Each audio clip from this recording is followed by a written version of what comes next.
Bismillahirrahmanirrahim. Assalamualaikum warahmatullahi wabarakatuh. Alhamdulillahi rabbil alamin. Hamdan syakirina hamdan yuwafi ni'amahu wa yukafi'u mazidah. Ya Rabbana lakal hamdu hatta tarda, wa lakal hamdu idza radita, wa lakal hamdu ba'da ridha, walakal hamdu ala ni'amika allati la tuhsa. Asyhadu an la ilaha illallah wahdahu la syarika lah, wa asyhadu anna sayyidana Muhammadan abduhu wa rasuluhu la nabiyya ba'dah. Fa shalawatullahi wa taslimatuhu alaihi wa ala hadan alaihi wa ala alihi wa sahbihi wa man sara ala nahyihi wa man sara ala nahjihi wastanna bisunnatihi wa da'a bida'watihi ila yaumil qiyamah. Amma ba'du, faqad qala Allah Ta'ala fi kitabihil karim, a'udzu billahi minasy syaithanir rajim. Bismillahirrahmanirrahim. Falyanzuril insanu ila ta'amihi anna sababnal ma'a sabba thumma shaqqaqnal arda shaqqa فأنبتنا فيها حبا وعنبا وقضبا وزيتونا ونخلا وحدائق غلبا وفاكهة وأبا متاعا لكم ولأنعامكم. Ikhwatal iman, hafizakumullah. Alhamdulillah, pagi hari ini kita kembali bisa melanjutkan kajian akidah yang merupakan majlis ke-13. Mudah-mudahan di majlis yang ke-13 ini kita akan melanjutkan renungan-renungan, penarikan kesimpulan yang akan mengokohkan dan memantapkan keyakinan yang sudah ada dan terbangun di dalam hati dan akal kita. Baik, untuk itu marilah kita sama-sama buka dengan membaca Bismillahirrahmanirrahim. Dan sebelum dilanjut, saya akan membacakan beberapa ayat dari surah Yusuf. Insyaallah hari ini adalah ayat ke-88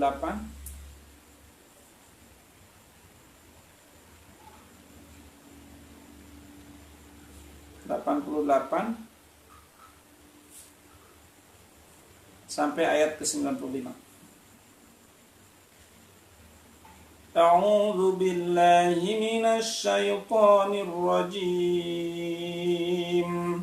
Bismillahirrahmanirrahim.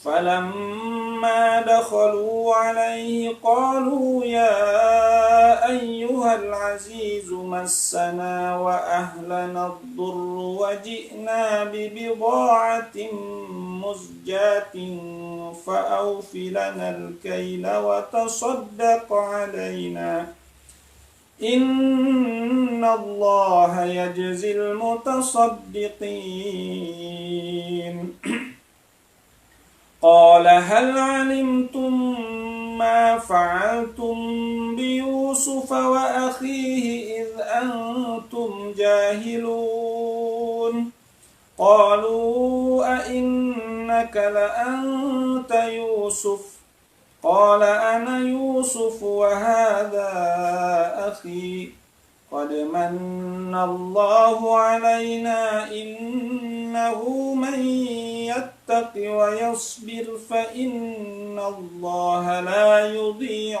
أجر المحسنين قالوا تالله لقد آثرك الله علينا وإن كنا لخاطئين قال لا تثريب عليكم اليوم يغفر الله لكم وهو أرحم الراحمين اذهبوا بقميصي هذا فألقوه على وجه أبي يأت بصيرا وأتوني بأهلكم أجمعين Walamma fasalatil 'airu qala abuhum inni la ajidu riha Yusuf laula an tufannidun qalu tallahi innaka lafi dhalalikal qadim. Shadaqallahul azim wa shadaqa rasuluhul habibul karim wa nahnu ala dzalika minasyahidina wasyakirina walhamdulillahi rabbil alamin. Hadirin saudara seiman dirahmati Allah Subhanahu wa taala, mudah-mudahan oleh Allah Subhanahu wa taala yang membaca yang mendengarnya mendapatkan lipatan-lipatan kebaikan, satu huruf satu kebaikan. La aqulu alif lam mim harf walakin alif harf wa lamun harf wa mimun harf, dan setiap kebaikan akan Allah lipat gandakan 10, 100, 700 lipat gandaan. Wallahu yudha'ifu liman yasha. Maka mudah-mudahan di majlis ini sebelum kita melanjutkan kajian, Allah sudah menutup segala aib kita, memaafkan segala khilaf kita, dan meningkatkan derajat kita berkat ayat-ayat yang kita baca tadi. Amin ya Allah ya rabbal alamin. Hadirin saudara seiman dirahmati Allah Subhanahu wa taala. Baik, kita akan lanjutkan di majlis ke-13 ini, yaitu tentang masih lanjutan wa fi anfusikum afala tubsirun. Surah Az-Zariyat ayat 21 kalau tidak salah kemarin.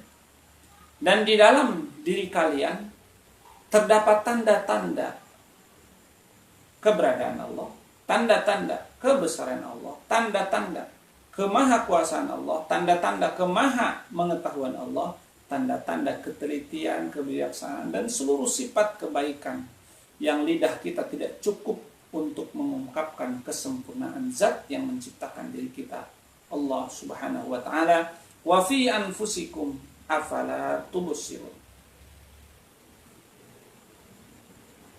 Pagi ini kita akan merenungkan bahwa Allah bukan hanya menciptakan kita dengan segala kelengkapannya, tapi Allah menyiapkan fasilitas yang sangat kita butuhkan, apa yang disebut makanan. Ya. Bahkan makanan dalam Islam termasuk doruriyat, termasuk hal yang mendasar, termasuk kebutuhan hajatul insan ad-daruriyah, kebutuhan manusia yang mendesak. Kalau tidak ada makanan, banyak hal yang bisa dilanggar aturan agama demi kita bisa makan agar bisa mempertahankan hidup. Oleh sebab itu Allah Subhanahu wa taala ternyata bukan hanya menciptakan kita, tapi Dia yang zat yang maha bijaksana, yang maha agung, yang maha mengetahui, yang maha teliti, telah menyiapkan kebutuhan kita yang paling pokok, yaitu kebutuhan makanan. Seperti yang kemarin saya sampaikan, betapa Tuhan yang menciptakan sendi-sendi seperti ini, Dialah yang memerintah kita gosok gigi melalui Nabi. Dan cocok, gosok giginya enak. Dialah Tuhan yang menciptakan sendi-sendi, ada lutut, ada pinggang, ada pundak dan sebagainya. Kemudian Dialah Tuhan yang menyuruh kita sholat dengan posisi seperti itu. Jadi klop, cocok apa yang Dia ciptakan dengan apa yang Dia minta dari ciptaan. Subhanallah, ma khalaqta hadza batila. Pasti yang memerintah sholat Dia zat yang menciptakan manusia dengan fisik seperti ini. Yang memerintahkan wudu, pasti Dia zat yang menciptakan tubuh. Subhanallah. Nah sekarang juga kita ingin melihat bahwa yang menciptakan manusia Dialah zat yang menciptakan fasilitas yang mendasar, kebutuhan dasarnya, apa yang disebut dengan makanan. Ayatnya surah 80,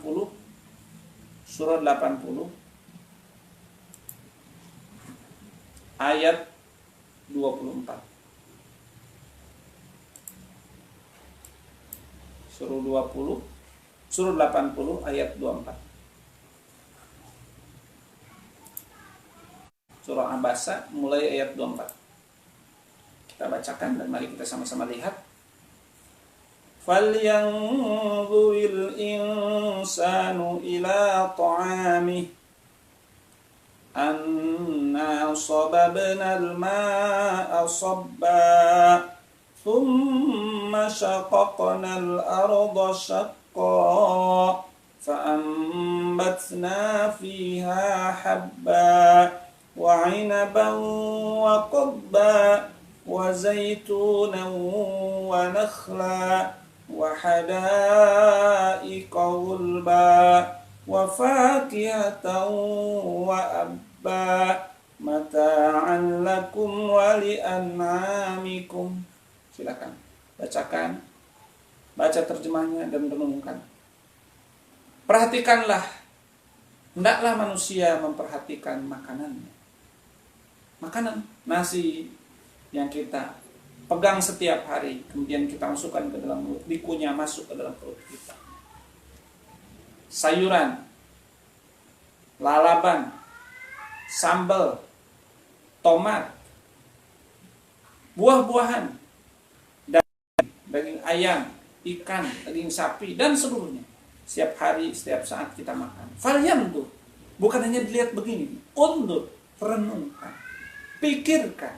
Bagaimana kok bisa ada biji nasi yang muncul dari pohon padi, dari tanah. Di sampingnya muncul buah tomat dari tanah yang sama. Di sampingnya muncul buah cabai dari tanah yang sama. Di sampingnya muncul mentimun dari tanah yang sama. Falyanzuril insanu ila ta'am. Kemudian anna sababnal ma'a sabba. Nanti kita akan bahas. Ya, kita tunda dulu karena kita akan bahas yang pertama, makanan kita ini ternyata tergantung usia. Ya. Jadi tidak selamanya makanan kita nasi. Bayi yang baru lahir nggak bisa makan nasi. Nah, ketika kita bahas makanan, ya, kita akan bahas agak lengkap. Bukan hanya makanan dalam bentuk nasi, tapi kebutuhan makan manusia sejak kecil, bahkan sejak dalam kandungan, lahir, bayi, anak-anak, dewasa, tua, sampai mati habis miskin. Masyaallah muslimin rahmati Allah Subhanahu wa taala. Falyanzuril insanu ila ta'ami. Perhatikan makanannya. Yang pertama, ketika kita berada dalam perut ibu kita, bagaimana kita makan?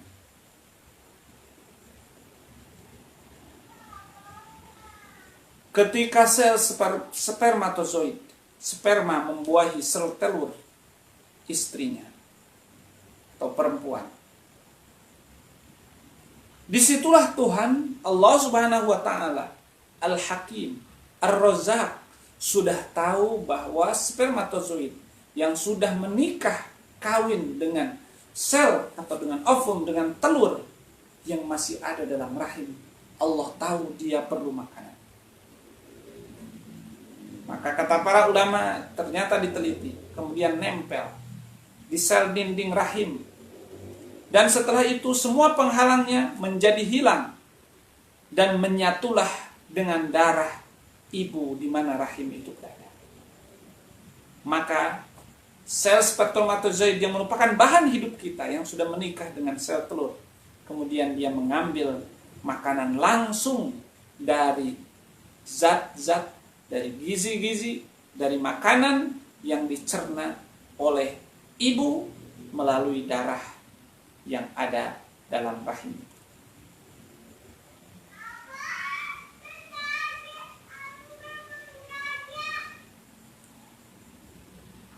Allah bekali apa yang disebut dengan apa namanya itu, tali apa namanya itu?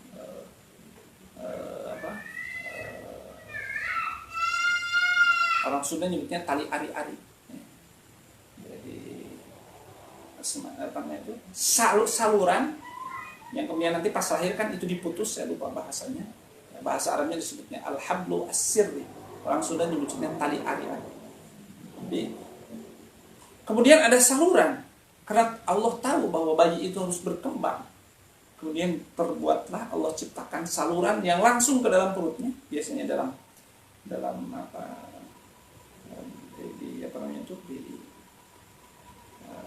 pusar kita. Allah tahu bayi butuh makan, Allah siapkan tali pusar 9 bulan paling tidak, atau rata-rata 9 bulan tali pusar itu menyambung, mensuplai makanan bayi yang membutuhkan makan. Subhanallah. Sehingga sel spermatozoid yang asalnya kecil yang membuahi ovum membesar, yang kemarin kita jelaskan dalam surah An-Nur itu.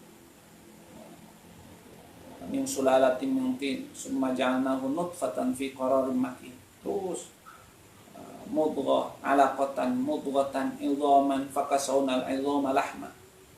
Besar, ada tulangnya, dibungkus tulangnya oleh daging, kemudian dikasih ruh oleh Allah Subhanahu wa taala. Pertanyaan saya. Siapa yang menyiapkan tali pusar? Siapa yang menyiapkan tali pusar itu? Tanya ibunya, tanya bapaknya, tanya Pak RT, tanya Pak Lurah di tempat itu, tanya presiden dengar. Apakah dia yang mempersiapkan tali pusar sehingga janin bisa mencerna makanan, bisa berkembang tumbuh besar, sempurna, punya tangan, punya kaki, tubuhnya lahir 3 kilo, 3,5 kilo, 2,5 kilo, dan seterusnya. Tidak ada yang menyiapkan kecuali Allah Subhanahu wa ta'ala. Ibunya makan saja, bapaknya mencari uang saja, masak, makan nasi, makan asin, makan lalap, makan sambal, makan sop, makan semuanya dimakan, dan tidak pernah kena terhadap fisik bayinya cerdas. Allah saringkan, Allah bersihkan sesuai dengan kebutuhan bayi. Pertanyaan saya, tanya dokter, tanya siapa yang menyiapkan? Kalau Anda menjawab itu disiapkan oleh sistem alam, sistem tubuh ada otomatis. Saya tanya, apakah sistem tubuh itu hidup sehingga dia bisa berpikir seperti ini? Kita sudah sampaikan kemarin, faqidu syai'i la yu'ti. Alam ini benda mati yang dia sendiri di sistem, dibuat sistemnya oleh zat yang agung. Maka kita tidak bisa lagi menjawab bahwa ini adalah sistem alam, karena tidak mungkin ada sistem, tidak ada yang membuat sistem. Orang listrik aja bisa mengalir, ada stop kontak, tak, mati, tak, hidup, tak, warna ini, tak, semuanya ada sistem. Walaupun yang otomatis, ada yang membuat sistemnya otomatis. Subhanallah, ma khalaqta hadza batila wa min ayatihi an khalaqakum. Dan di antara tanda-tanda Allah Subhanahu wa taala, ayat-ayat Allah adalah keberadaan dan penciptaan. Habis masanya dalam kandungan, dia harus terlahir, tidak cukup lagi akan berkembang terus dalam kandungan. Maka terlahirlah bayi itu, baik terlahir alami atau melalui sesar dan sebagainya, yang jelas pada saatnya dia harus keluar dari perut ibunya. Tidak mungkin tali pusarnya dibiarkan tidak putus, maka terpaksa harus diputus. Bayi lahir, diputus. Terputuslah saluran rizkinya. Dari situ dia 9 bulan makan, minum, mengambil gizi, mengambil karbohidrat, mengambil protein, mengambil vitamin melalui saluran kabel tali ari-ari, melalui selang tali ari-ari, tali pusar. Tak, diputus. Apakah dia tidak bisa makan karena belum siap makan sop, belum siap makan marabala, belum siap makan nasi bakar, nasi goreng, mie ayam, dan seterusnya? Tidak. Pasca bayi lahir, Allah sudah mempersiapkan air susu yang ada pada tubuh ibu. Bahkan ketika bayi mulai besar dalam tubuhnya, fisik ibunya sudah berkembang, payudaranya mulai membesar, mulai ada isinya. Dan setelah lahir, secara hukum kebiasaan, walaupun ada 1-2 yang aku lihat, tapi ujungnya akan keluar ASI, akan mengeluarkan makanan yang dibutuhkan oleh bayi. Pertanyaannya, siapa yang mempersiapkan ASI dalam payudara ibu?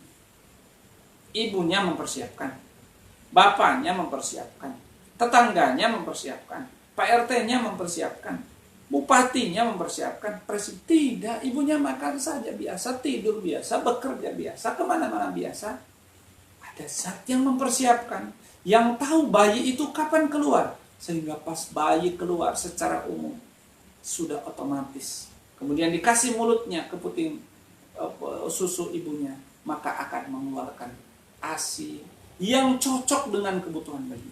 Tidak mungkin bayi itu makan bala-bala, tidak mungkin bayi itu makan goreng uli, tidak mungkin bayi itu makan mie goreng. Allah persiapkan air susu dengan kekentalan yang pas sesuai dengan kondisi pencernaan bayi yang berubah. Subhanallah, subhanallah, subhanallah. Ini harus betul-betul menambah keimanan. Tidak ada zat, tidak ada manusia, tidak ada siapapun yang bisa mempersiapkan ini kecuali Allah Subhanahu wa taala yang sudah mengklaim dirinya dalam Al-Qur'an berdasarkan wahyu yang dibawa oleh Rasul yang maha jujur, Rasulullah sallallahu alaihi wasallam.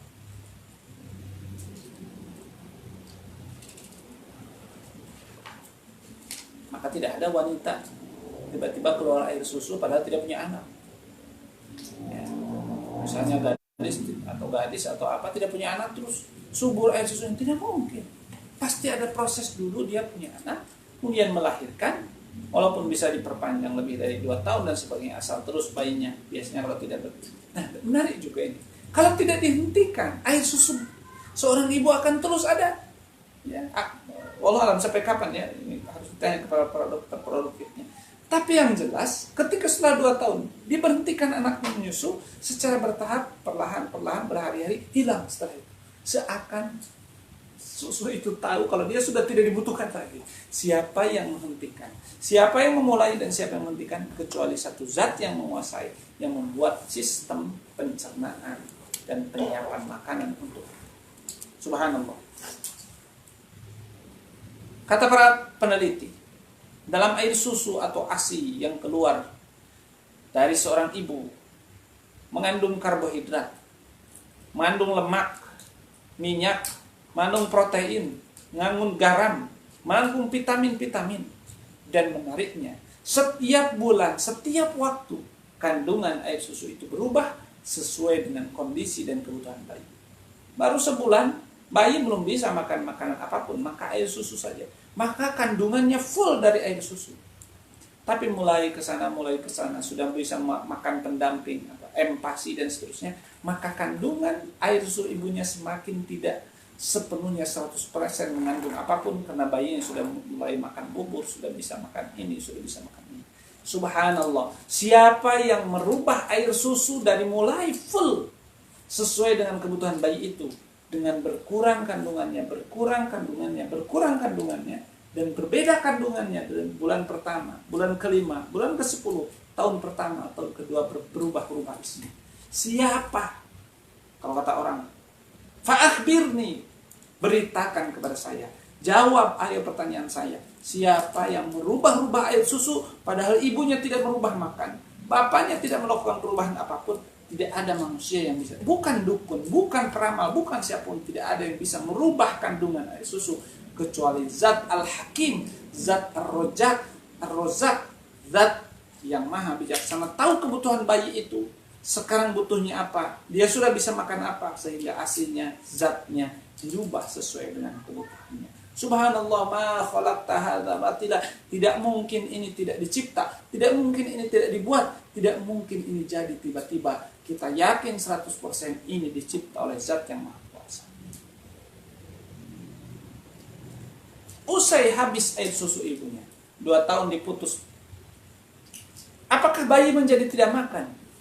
Tidak. Allah sudah persiapkan makanan, Allah sudah persiapkan minuman, Allah sudah persiapkan segala yang dia butuhkan. Ini juga menarik ya. Allah membagikan ini juga. Kalau kita renungkan, kenapa di negara-negara yang Allah kasih minyak banyak, itu tumbuhan tidak terlalu subur. Sedangkan di tempat-tempat yang subur tumbuh-tumbuhan, itu minyak, ya, oil itu sedikit. Sehingga kita terjadi perdagangan, pertukaran. Mekah itu kering, Pak. Tapi buah apa yang tidak ada di Mekah? Ya.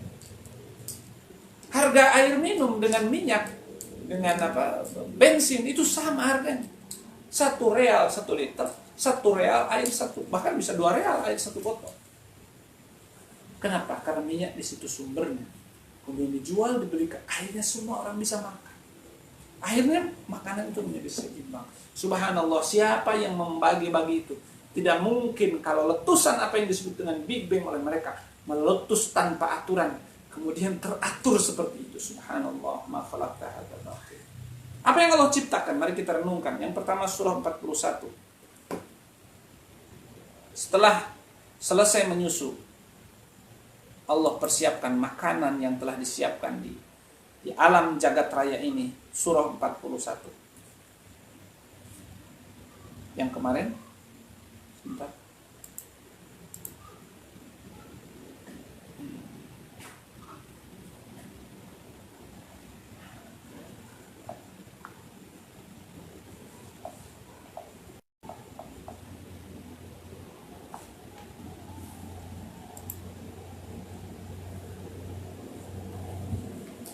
Wa ja'ala fiha rawasiya. Surah 41 ayat 10. Surah 41 ayat 10. Wa ja'ala fiha rawasiya min fawqiha wa baraka fiha wa qaddara fiha aqwataha fi 4 ayyam sawa'an lis-sa'ilin. Dialah Allah yang menjadikan gunung-gunung di atas bumi dan Dia memberkahinya. Wa qaddara fiha, dan Allah telah mengukur, mentakdirkan, mendesain fiha, di dalam bumi ini, aqwataha, makanan-makanan pokok, fi 4 ayyamin sawa'an lis-sa'ilin. Subhanallah. Jadi Allah lah yang telah mempersiapkan bumi sehingga layak dijadikan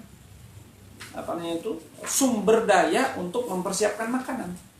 Andai bumi ini tidak layak ditanami tumbuh-tumbuhan, maka bagaimana manusia bisa makan setelah habis masa menyusui kepada ibu? Bagaimana Allah Subhanahu wa taala menyiapkan makanan dalam bumi? Yang pertama, tanah. Tanahnya Allah persiapkan tanah yang cocok untuk ditanam.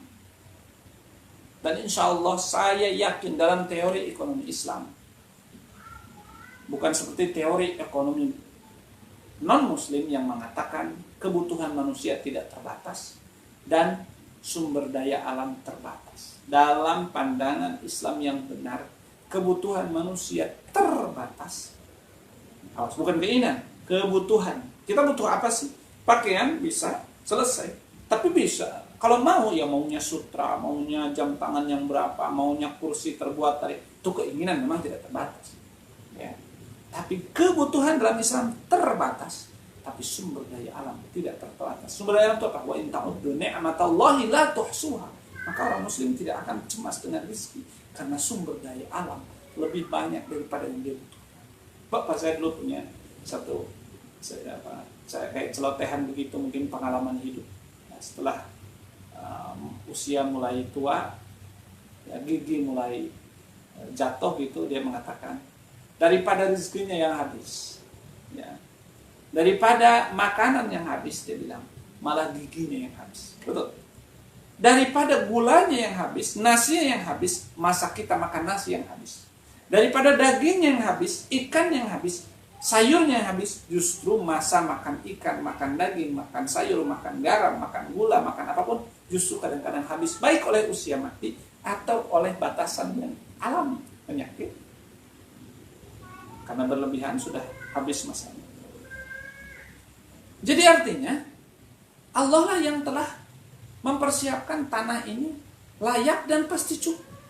Beda dengan teori barat. Teori barat, keinginan manusia, kebutuhan manusia tidak terbatas dan sumber daya alam terbatas. Terbalik ya, saya ingin tekankan lagi, sumber daya alam itu Allah, itu adalah nikmat Allah, dan Allah sudah menekankan dalam banyak ayat, ta'uddu ni'matallahi la tuhsuha, nikmat Allah. Fasilitas yang Allah berikan la tuhsuha tidak akan bisa dihitung, tapi kebutuhan kita kan bisa dihitung. Baju butuh berapa? Imam Ghazali, baju kita cukup 3 saja. Yang satu dipakai, yang satu dicuci, yang satu sudah siap untuk diganti. 3. Selebihnya dunia, kata Imam Ghazali. Ya, kalau ingin beli bajunya 5 lemari, semua model yang baru dibeli, semua merek dibeli, ya Itu namanya hawa nafsu, tapi kebutuhan itu terbatas.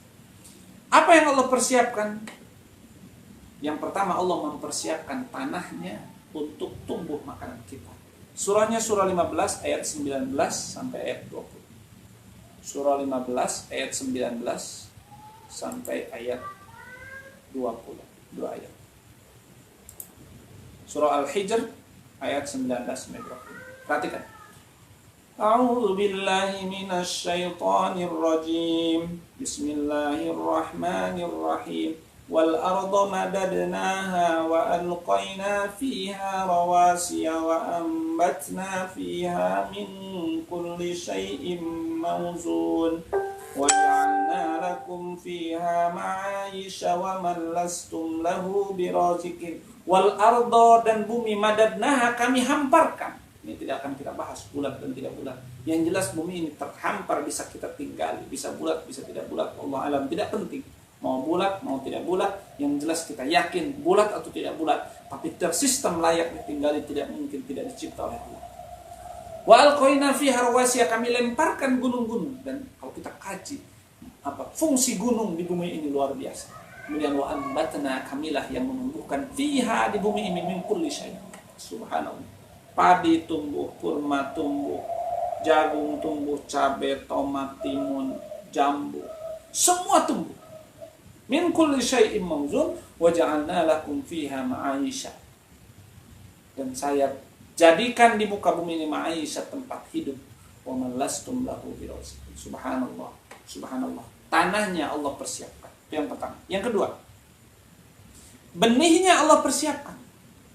Kalau kita perhatikan, ya, sederhana, kita punya biji jagung di tanah. Datanglah hujan. Benih itu kemudian membengkak, kemudian terbukalah. Ujung yang satu ke atas untuk jadi pohon jagung, ujung satu ke bawah untuk menjadi akar. Pertanyaan, siapa yang buat sistem seperti itu? Kenapa biji itu jadi seperti itu? Kenapa nggak tumbuh semuanya ke bawah? Kenapa pas sistem di tanah itu, pohonnya pun tumbuh ke bawah, akarnya pun tumbuh ke bawah, akhirnya nggak berbuah kan? Selalu orang ateis akan mengatakan itu sistem alam. Saya tanya, komputer ini punya sistem. Kalau kita save maka akan menyimpan. Kalau kita kontrol S maka akan menyimpan. Kontrol V maka akan mengcopy. Kontrol C maka akan mengcopy. Iya benar, sudah di sistem. Kenapa bisa ngopi? Ya sistem. Pertanyaan, bisakah laptop ini lahir tidak ada yang mencipta? Kan tidak mungkin. Apalagi tadi, kenapa biji jagung, biji cabai bisa tumbuh? Dan seterusnya. Tumbuh nanti akar berbuah. Itu dua. Yang ketiga, Allah persiapkan hujan, Allah persiapkan angin, Allah persiapkan awan. Andai biji jagung itu disimpan di atas tanah yang kering kerontang, tidak akan tumbuh. Tapi Allah persiapkan air. Turun air hujan. Jadilah sungai-sungai, jadilah laut. Dari laut menguap, diuapkan, jadilah turun hujan. Ditebak oleh angin, di mana hujan dibutuhkan di situ. Kenapa turun hujan itu bisa di sini hujan, di Bogor tidak hujan, di Bogor hujan, di sini tidak hujan? Orang akan mengatakan oleh angin dijatuhkan, oleh cuaca, temperatur cuaca di udara sehingga si awan itu bisa berjatuh. Pertanyaannya, siapa yang membuat di sana lebih dingin, di sini lebih panas? Siapa? Dan sebaliknya seperti itu. Semua itu berakhir dengan jawaban, semuanya diatur oleh Allah Subhanahu wa taala. Ayatnya surah 7 ayat 57. Surah 7 ayat 57.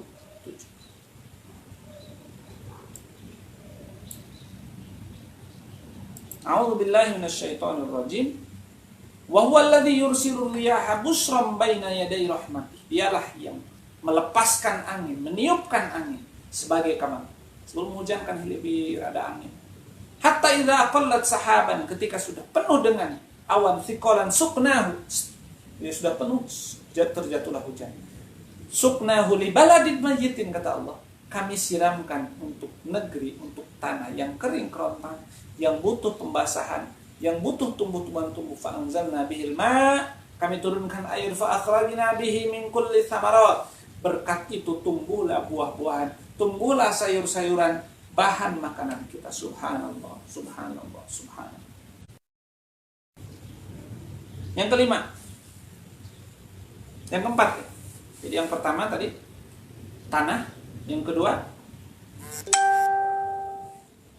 benih, yang ketiga angin yang akan membawa hujan, yang keempat udara. Oh, ternyata kalau kita begini, simpan biji dalam botol, kasih tanah, basahin tanahnya, tutup botolnya, tidak masuk udara apapun, kira-kira tumbuh. Subhanallah, subhanallah. Allah ngasih udara yang layak dan membuat tumbuhan itu menjadi tumbuh.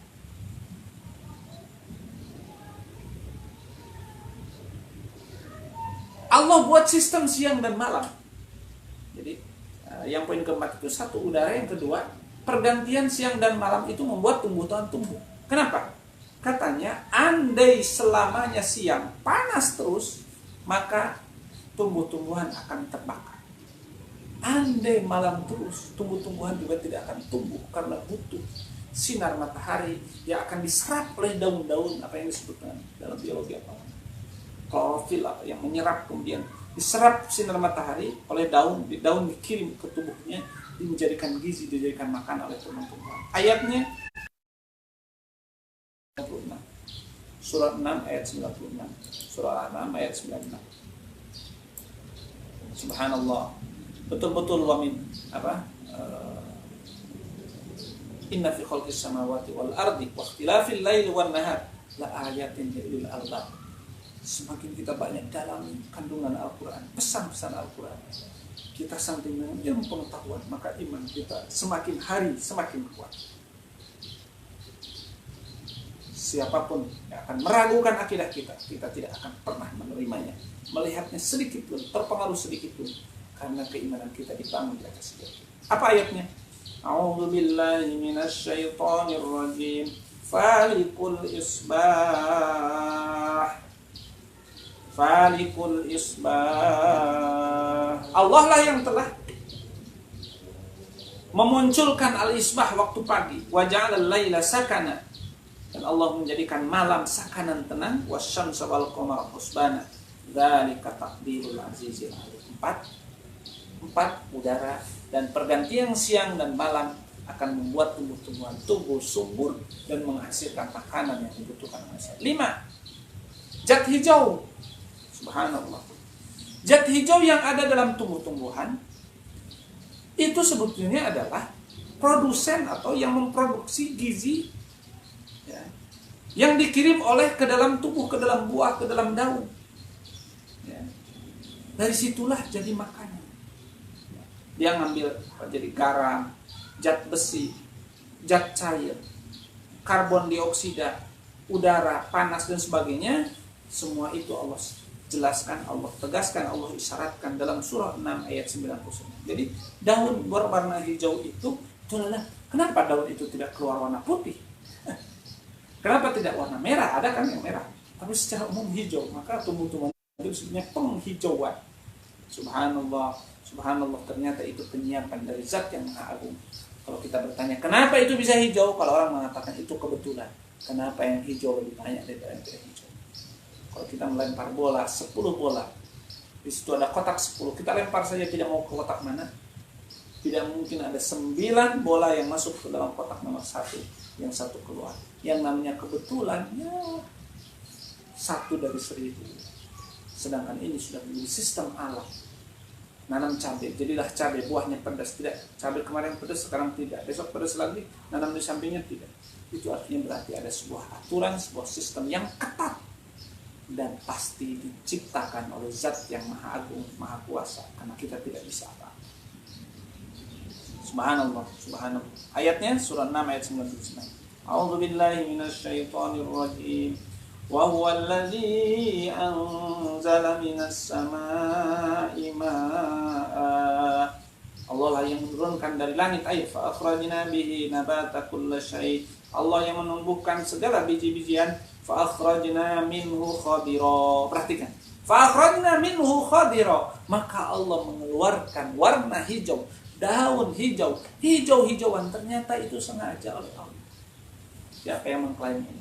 Semuanya Allah yang mengklaim. Fa akhrajna minhu khadira, baru nukhriju minhu, karena dia ya, makanya kalau tumbuh-tumbuhan tidak berdaun, daunnya habis sama apa? Sama ulat, sama apa, sehingga gundul, buahnya tidak akan benar. Kenapa? Karena daun itulah yang menyerap kemudian makanan kebutuhan dari pohon itu. Subhanallah. Dan pasti para ahli biologi, saya mungkin salah menjelaskannya, tapi para ahli biologi kalau ditanya, dia akan menjelaskan lebih sistematis, yang menunjukkan bahwa ada sistem yang mengatur, dibuat Tuhan yang Maha Kuasa. Khadira, kata Allah, kami keluarkan yang hijau, dari situ keluar biji-bijian mutaraqiban yang tersusun. Wa minan nakhli min tal'iha kinwanun, dan seterusnya. Kurma, anggur, zaitun, delima, buah-buah yang mirip dan yang tidak mirip, yang berpohon dan tidak berpohon. Kemudian Allah di akhir mengatakan, garis bawahi, inna fi dzalika laayatin liqaumi yu'minun. Semua itu harus menjadi tanda, penunjuk, rambu-rambu, penunjuk arah akan kepada Allah bagi orang-orang yang beriman. Subhanallah, Allah telah mempersiapkan sistem makanan. Kesimpulannya, setelah kita bacakan fenomena dalam janin dalam kandungan ibunya yang sudah dikasih sistem pencernaan dan sistem makanan yang luar biasa. Lahir belum bisa makan nasi yang seperti makan orang-orang dewasa, ternyata Allah siapkan ASI. ASI terputus habis masanya, Allah siapkan makanan. Allah siapkan alam jagat raya yang siap untuk dijadikan sumber pencaharian rezeki yang bisa kita makan. Pertanyaan yang harus kita tekankan dan tidak butuh dijawab oleh perkata-kata, tapi harus dijawab oleh logika yang sehat dan rasa hati nurani fitrah dalam diri kita. Bukankah Tuhan yang telah menyiapkan sistem makanan ketika janin dalam kandungannya, menyiapkan tali atau tali pusar sumber makanannya? Bukankah Dia adalah zat yang maha bijaksana, yang maha tahu, yang maha hebat? Disebut bijaksana karena Dia tahu kebutuhannya. Disebut maha tahu karena Dia tahu bagaimana melakukan itu. Disebut maha hebat karena sistemnya yang sangat rumit. Bukankah Ia harus Tuhan yang maha kuasa dan hebat? Subhanallah. Yang kedua, siapakah yang mampu bayi yang baru lahir kemudian mengeluarkan ASI, kemudian ASInya berubah-ubah sesuai dengan kebutuhannya? Bukankah Dia harus zat yang mahir, al-alim, al-khabir, al-hakim, al-qadir? Karena tidak mungkin dilakukan oleh zat yang tidak punya sifat. Subhanallah. Selesai ASI, tumbuh gigi geraham, gigi taring, sehingga dia siap menerka, menggigit apapun, daging ayam goreng, daging sapi, semua bisa siap. Allah siapkan makanannya, Allah siapkan tumbuh-tumbuhannya, Allah siapkan hewannya. Subhanallah, bahkan besok insya Allah kita bahas bagaimana rumitnya sistem pencernaan kita. Nah, setelah ini jangan dibayangkan bahwa kita dengan makanan itu kemudian selesai. Kita yang penting masukin makanan terus selesai. Tidak ada sistem juga dalam tubuh kita yang dipersiapkan. Ternyata, subhanallah, daging sapi yang kita makan itu kan keras. Yang dibutuhkan oleh tubuh kita itu bukan daging sapi yang kasar terus masuk ke dalam kulit begini. Makanya kalau makan daging sapi terus tiba-tiba gemuk dagingnya masuk sini kan enggak. Tapi sari-sarinya, intinya, enzimnya, zatnya, subhanallah, ya. Masuk ke dalam perut harus dihancurkan, diperas, diambil intinya. Saya tadi baca selewat, insya Allah kita besok sampaikan bagaimana sistem yang rumit ini. Karena dalam lambung kita itu ada cairan, ya, yang ketika ada daging itu bisa hancur lebur, kemudian sarinya bisa disaring masuk ke dalam tubuh. Tapi uniknya cairan itu tidak merusak tubuh kita, karena Allah kasih dinding lagi penghalang. Subhanallah, subhanallah, subhanallah, subhanallah. Betul-betul zat yang menyiapkan tubuh kita, yang menyiapkan rizki kita, adalah pasti zat yang maha kuasa, tidak mungkin kebetulan dan tidak mungkin kecuali dilakukan oleh zat yang maha kuasa, Allah Subhanahu wa taala, yang kitab sucinya menjelaskan, menghentakkan pikiran kita, menghentakkan akal kita, mengingatkan dan menyentuh perasaan kita agar kita beriman kepada Subhanallah. Maka dari renungan itu kita harus meyakini bahwa diri kita menjadi tanda kekuasaan Allah, menjadi tanda-tanda sifat kesempurnaannya Allah setelah menjadi tanda keberadaannya. Dialah Allah Al-Khaliq, Dialah Al-Azim, Dialah Al-Qadir, Dialah Al-Razzaq, Dia Al-Musaitir yang menguasai, Dia Al-Qawi, Dia Al-Alim, Dia Al-Hakim, dan seterusnya. Maka semakin banyak kita merenungkan makhluk-makhluk ciptaan Allah, diri kita, maka semakin menguatlah iman kita. Mari kita akhiri dengan membacakan surah 80, surah Abasa, ayat 24, ayat 32. Falyanzuril insanu ila ta'am, anna sababna al-ma'a sabba, thumma shaqaqna al-arda shaqqa, fa'anbatna fiha habba, wa 'inaban wa qadba, wa zaitunan wa nakhla, wa hada'iqa ghulba, wa fakihatan wa abba, mata'an lakum wa li'an'amikum. Subhanallah. Hadirin kaum muslimin, saudara seiman dan Allah Subhanahu wa taala, mudah-mudahan apa yang kita kaji di sini, apa yang saya sampaikan di sini setiap saat, setiap hari bisa menambah keimanan kita, karena iman itu yazidu wa yanqus, iman itu bisa bertambah dan berkurang. Yazidul iman, iman bisa bertambah dengan tafakkur. Wa idza tuliyat alaihim ayatuhu, ketika dibacakan tanda-tanda ya.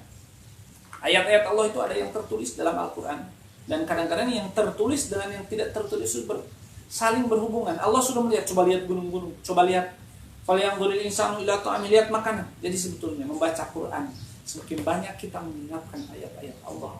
Wa idza tuliyat alaihim ayatuhu, ketika dibaca beneran dipahami, direnungkan, diambil kesimpulannya, zadatum imana, maka iman akan bertambah. Maka semakin tidak membaca, semakin tidak merenungkan, semakin tidak diasah, bisa jadi iman kita tumpul. Al-imanu yazidu wa yanqus, iman ini bertambah dan berkurang dengan bertambah dengan ilmu, bertambah dengan ibadah, meningkat dengan kebaikan-kebaikan, juga atau berkurang dengan tidak belajar, tidak membaca, tidak meneliti, tidak merenungkan, tidak berpikir, tidak ibadah, berdosa, akan semakin melemahkan iman kita. Laksana tumbuh-tumbuhan, laksana pohon yang disiram, dibersihkan, dipelihara, maka dia akan tumbuh besar. Tapi pohon yang dibiarkan hidup di hutan belantara, bisa jadi dia akan mati dia sendiri. Saudara seiman dalam hati Allah Subhanahu wa taala, itulah yang bisa disampaikan pagi hari ini. Aku qouli hadza wa astaghfirullah li wa lakum. Subhanakallahumma wa bihamdika asyhadu an la ilaha illa anta astaghfiruka wa atubu ilaik. Assalamualaikum warahmatullahi wabarakatuh.